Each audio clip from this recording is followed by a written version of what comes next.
Hello friends, welcome to my channel. So friend, आज हम इस वीडियो में करने वाले हैं BA first year English literature का पेपर सेकंड का प्रोज, जिसका नाम है ऑफ स्टडीज़, जो कि फ्रांसिस बैकन के द्वारा लिखी गई है। सो इस प्रोज में जो बैकन है वो स्टडी की मेरिट्स यानी बेनिफिट्स के बारे में बताते हैं, यानी कि स्टडी से रिलेटेड वो बहुत ज़्यादा अच्छी अच्छी बातें बताते हैं। तो उन्हीं के बारे में हम स्टार्ट करते हैं। Studies are a source of pleasure. तो यहाँ पर जो बैंकन है वो बताते हैं कि अगर हम स्टडी करते हैं बुक्स की तो इससे हमें कौन कौन से बेनिफिट होते हैं। तो आपका पहला क्वेश्चन भी यही बनता है कि ये जो ऐसे है उसमें बैंकर ने कौन कौन से बेनिफिट्स बताए हैं स्टडी को लेकर। तो पहला बेनिफिट होता है कि स्टडी करने से बुक्स की तो हमें क्या है, खुशी मिलती है, प्लेजर मिलती है। सेकंड क्या बेनिफिट है, they have an ornament value, कि इसके साथ ही अगर हम बुक्स की स्टडी करते हैं तो इससे क्या है कि हम जो बोलते हैं, यानी कि जब हमने बुक्स की स्टडी की तो उससे हम कुछ नए वर्ड्स वोकैबुलरी यानी सीखते हैं, जिससे क्या होता है कि जब हम बोलते हैं तब हम उन शब्दों का यूज़ करते हैं, जिससे हमारी जो स्पीकिंग स्टाइल है, हमारे जो बोलने में कुछ जो नए वर्ड्स का यूज़ होता है, इससे क्या होता है कि हमारी जो ऑर्नामेंटल वैल्यूज़ जुड़ जाती है, यानी कि हमारी जो लैंग्वेज है वो ज़्यादा इफेक्टिव बन जाती है। ऑर्नामेंटल का मीन्स यहाँ पर है अलंकारित, यानी कि सजावट के रूप में। तो नए शब्द का यूज़ करके हमारी जो स्पीकिंग है वो अच्छी और अलंकारित हो जाती है। इसके बाद थर्ड बेनिफिट है and also add to one's ability. इसके साथ ही जब इंसान बुक्स पढ़ता है तो इससे क्या है, उसे नॉलेज मिलती है, उसमें योग्यता आती है, वो नई नई बातें सीखता है, जिसके कारण उसकी जो एबिलिटी है उसमें और ज़्यादा वृद्धि हो जाती है। इसके बाद लिखा हुआ है this essay deal with some of the uses of study. तो इस ऐसे में जो बैंकन है वो बताते हैं कुछ यूज स्टडी के and offer some sound idea relating to this theme.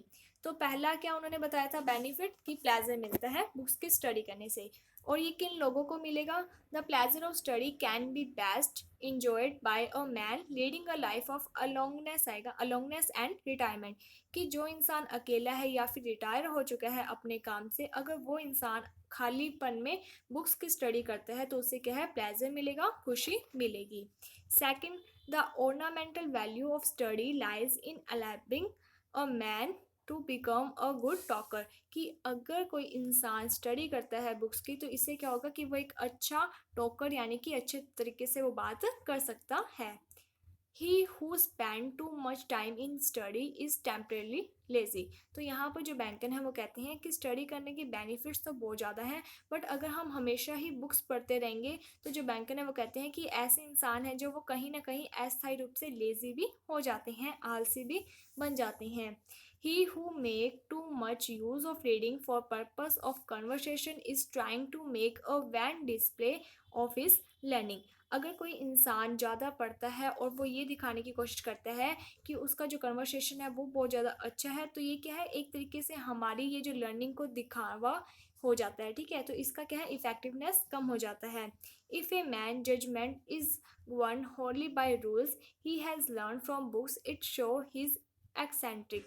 अगर कोई इंसान है जो वो बुक्स पढ़ता है और बुक्स के थ्रू वो यानी कि जजमेंट करनी शुरू कर देता है रूल्स के अकॉर्डिंग, तो कहीं ना कहीं इससे भी क्या है, उसकी डीमेरिट ही होती है। तो यहाँ पर जो बैंकर है वो बताते हैं कि बुक्स को पढ़ने से बेनिफिट बहुत है, बट इसका मीन्स ये नहीं है कि हम हमेशा ही बुक्स पढ़ते रहे।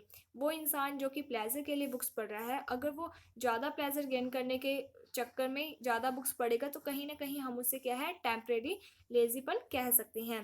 सेकंड, की कोई इंसान है जो ये सोचता है कि वो ज़्यादा बुक्स पढ़ेगा जिसके कारण उसका जो ऑर्नामेंटल वैल्यूज़ बढ़ेंगी, उसका जो टॉकिंग स्टाइल है वो ज़्यादा अच्छा हो जाएगा, तो कहीं ना कहीं जब वो बढ़ा चढ़ा कर कुछ अजीब से वर्ड्स का यूज़ करेगा तो जो लोग हैं उसकी यानी कि बातों को सुनना ज़्यादा पसंद नहीं करेंगे अगर वो ज़्यादा से ज़्यादा न्यू वर्ड्स का यूज़ करेगा। और जो थर्ड बैंकर ने बताया था कि जब हम स्टडीज़ करते हैं तो हमारी एबिलिटी बढ़ती है, हमें सही गलत जजमेंट करने की जो योग्यता होती है वो बढ़ती है।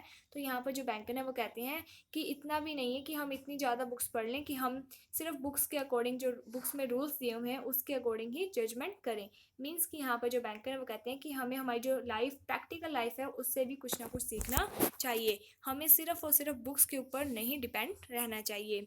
इसके बाद यहाँ पर जो बैंकर है वो कहते हैं study makes one develop one's ability with ease, study by themself providing guidance. यहाँ पर जो बैंकर है वो कहते हैं कि जो स्टडी होती है वो एक इंसान का विकास तो करती है और उसकी जो एबिलिटी होती है वो भी डेवलप होती है अच्छे तरीके से। अगर कोई इंसान अपने आप स्टडी करता है तो उससे क्या है कि गाइडेंस मिलती है बुक्स के through. But without practical experience this is abstract. लेकिन जब तक हम प्रैक्टिकल एक्सपीरियंस नहीं करेंगे तब तक इसका कोई भी फ़ायदा नहीं है। मीन्स कि जो बैंकर है वो कहते हैं कि हमें बुक्स की स्टडी करनी चाहिए, क्योंकि जो बुक्स है उनसे हमें बहुत कुछ सीखने को मिलता है। बट हमने जो कुछ भी सीखा है उसे हमें प्रैक्टिकली भी करना चाहिए। हमें प्रैक्टिकल एक्सपीरियंस भी होने चाहिए हमारी लाइफ में।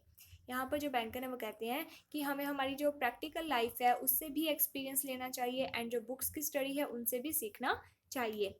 मैन हु आर कनिंग, एक इंसान जो कि चालाक होता है, do not approve of the study.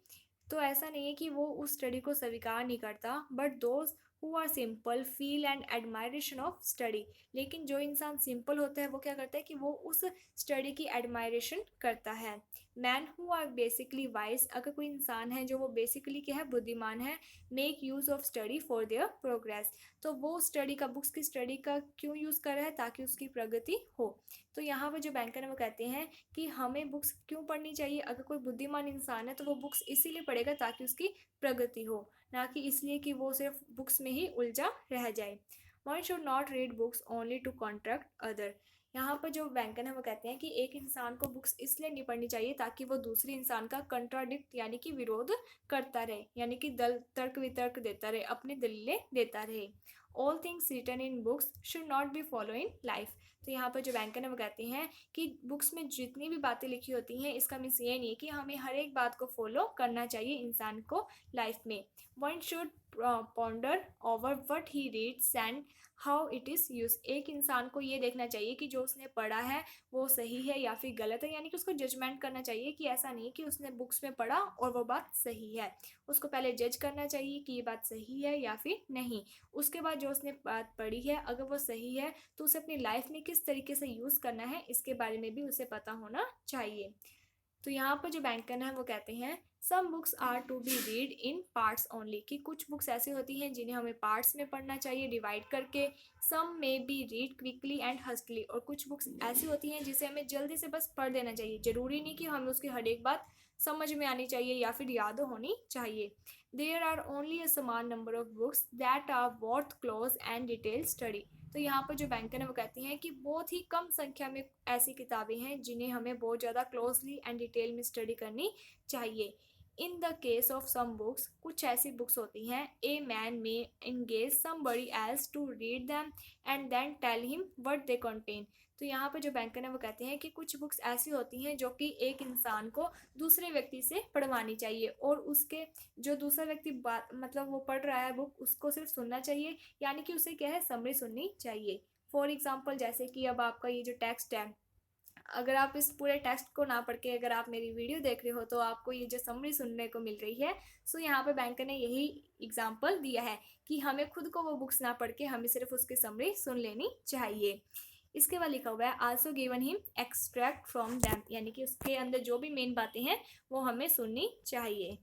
इसके बाद बैंकन कहते हैं but this method should be adopt in the case of the meaner sort of books only. लेकिन यहाँ पर जो बैंकर है वो कहते हैं कि इस प्रकार की जो बात है वो कुछ ही बुक्स में होती हैं जो कि ज़्यादा इंपॉर्टेंट नहीं होती हैं। No man can be satisfied with a mere summary or स्पॉनरीज ऑफ अ गुड बुक। कोई भी एक इंसान है अगर कोई बहुत ज़्यादा अच्छी बुक है उसकी समरी से क्या है, सेटिस्फाइड नहीं होता है। तो जो इंसान है अगर कोई अच्छी बुक है तो वो यही चाहता है कि वो ज़्यादा से ज़्यादा डिटेल में उसे पढ़े। तो यहाँ पर जो बैंकर है वो कहते हैं कि जो बुक का कोई महत्व नहीं है या बहुत ज़्यादा कम महत्व है उसकी बस आपको समरी सुननी चाहिए। Reading develop the whole personality of a man. तो यहाँ पर जो बैंकन है वो कहते हैं कि अगर एक इंसान को रीडिंग आती है तो उसे क्या है कि उस इंसान की पूरी पर्सनैलिटी बनती है। Conversation make a man witty, और अगर इंसान है जो वो कॉन्वर्सेशन यानी कि बातचीत अच्छे तरीके से कर सकता है तो वो इंसान है जो वो विटी बन सकता है, यानी कि बुद्धिमान बनता है। Different kind of books have different effect upon the reader. तो यहाँ पे जो बैंकर है वो कहते हैं कि किताबें हैं जो उसकी अलग अलग वराइटीज़ होती हैं उसके अलग अलग इफेक्ट भी पड़ते हैं। जैसे कि history book a man wise, कि जो एक हिस्ट्री की बुक होती है वो एक इंसान को बुद्धिमान बताती है या फिर बनाती है। क्यों? क्योंकि हिस्ट्री में बहुत ज़्यादा फैक्ट्स होते हैं, तो इससे क्या है कि जो एक इंसान है उसको काफ़ी ज़्यादा फैक्ट्स के बारे में पता चलता है। Poetry make a man imaginative, कि जो पोइट्रीज होती है वो एक इंसान को कल्पनाशील बनाती है, कि जब हम पोइट्रीज पढ़ते हैं तो हम इमेजिनेशन करने लग जाते हैं। इसके बाद mathematics develop subtlety in a man. तो जो हम मैथमेटिक्स यानी कि अगर हम मैथ्स को करते हैं तो इससे क्या है कि हम बहुत ज़्यादा क्या है उसमें थोड़ा यानी कि अपने कंसंट्रेशन को डीपली बनाकर रखते हैं, तो हम बहुत ज़्यादा उसके अलग अलग रूल्स को अप्लाई करते हैं जिससे कि हम क्वेश्चन को सॉल्व कर सकें। Natural science enable a man to look deep into the things. तो जो नेचुरल साइंस है वो क्या करती है, वो एक इंसान को कहती है कि उसे कोई भी अगर थिंग है ना उसके बारे में उसे गहराई से पढ़ना चाहिए, गहराई से उस वस्तु के बारे में समझना चाहिए। Logic and art of public speaking develop a person communicative skill. जो लॉजिक या फिर आर्ट है उसकी अगर हम स्टडी कर रहे हैं तो इससे क्या होता है कि जो एक इंसान है उसकी कम्युनिकेटिव स्किल यानी कि वो बातचीत करने की जो उसकी स्किल है वो बेस्ट बनती है। तो यहाँ पर जो बैंकन हम कहते हैं कि अलग अलग बुक्स का अलग अलग मेथड होता है। Various capability are develop by effective and useful studies. कि जो बैंकन हम कहते हैं कि अलग अलग जो बुक्स होती हैं वो अलग प्रकार की क्या है एबिलिटीज़ कैपेसिटीज़ को डेवलप करती हैं जो कि यूजफुल होती हैं। If a man mind wander too much he should be made to study mathematic to develop concentration. तो यहाँ पर जो बैंकन है वो कहते हैं कि अगर एक इंसान का जो माइंड है वो बहुत ज़्यादा शार्प है और इसके साथ ही क्या है कि उसे मैथमेटिक्स को पढ़ना चाहिए, इससे क्या होता है कि उसका जो कंसंट्रेशन है उसकी पावर डेवलप होती है। If a man is unable to make distinction among thing. यदि एक इंसान है उसको डिस्टिंक्शन का मीन्स होता है कि दो चीज़ों के बीच में डिफरेंस करना। अगर एक इंसान दो चीज़ों के बीच में डिफरेंस करना नहीं जानता है, he should study literature produce in the middle edges. तो उसे क्या है लिटरेचर की स्टडी करनी चाहिए जो कि मिडल एजेस में यानी कि प्रोड्यूस की गई थी। Studies are a cure for mental deficiency. तो यहाँ पर जो बैंकन है वो कहती हैं कि जो हम बुक्स की स्टडी करती हैं वो एक प्रकार का क्या है इलाज है। किस चीज़ का? हमारे दिमाग की जो भी बीमारी होती है उसका इलाज है। Just as bowling is the good for kidney. तो यहाँ पर जो बैंकन है वो कहते हैं कि जिस तरीके से जो बॉलिंग की एक्सरसाइज है वो किडनी के लिए यानी कि अगर हमें फिजिकली हमें हेल्दी रहना है तो हम क्या है कि फिजिकली एक्सरसाइज करती हैं, उसी प्रकार से अगर हमें मेंटली जो डेफिशिएंसी को दूर करना है तो हमें बुक्स पढ़नी चाहिए, वो भी एक बैलेंस में। इसके बाद जो बैंकन है वो कहते हैं शूटिंग फॉर द लंग्स। की जो शूटिंग एक्सरसाइज है वो लंग्स के लिए अच्छी होती है। वॉकिंग फॉर डाइजेशन, अगर आपको कोई भी चीज़ डाइजेस्ट नहीं होती है तो हम वॉक करते हैं जिससे कि हमें वो चीज़ डाइजेस्ट हो जाए। And reading for the head. इसके साथ ही अगर हम राइडिंग करते हैं तो ये हमारे हेड के लिए अच्छा होता है। सो आल्सो उसी तरीके से mathematic is good for wandering wits. तो जो मैथमेटिक है वो अच्छा होता है किसके लिए? हमारी जो माइंड होता है उसको और अधिक शार्प करने के लिए। Every defect of a man mind can be cure through study. हर एक प्रकार का डिफेक्ट जो कि इंसान के माइंड से जुड़ा हुआ है, दिमाग से जुड़ा हुआ है, उसका इलाज किससे हो सकता है? सिर्फ और सिर्फ स्टडी से। सो होपफुली आपको ये जो प्रोसेस है वो समझ में आ गया होगा। अगर आपको कोई भी डाउट है तो आप हमें कमेंट सेक्शन में बता सकते हैं, आपका डाउट दूर कर दिया जाएगा। अगर आपको ये वीडियो अच्छी लगी है तो like my video, subscribe my channel. इसके साथ ही इस वीडियो को ज़्यादा से ज़्यादा लोगों को शेयर कीजिएगा। So thank you friends for watching my video. Thank you.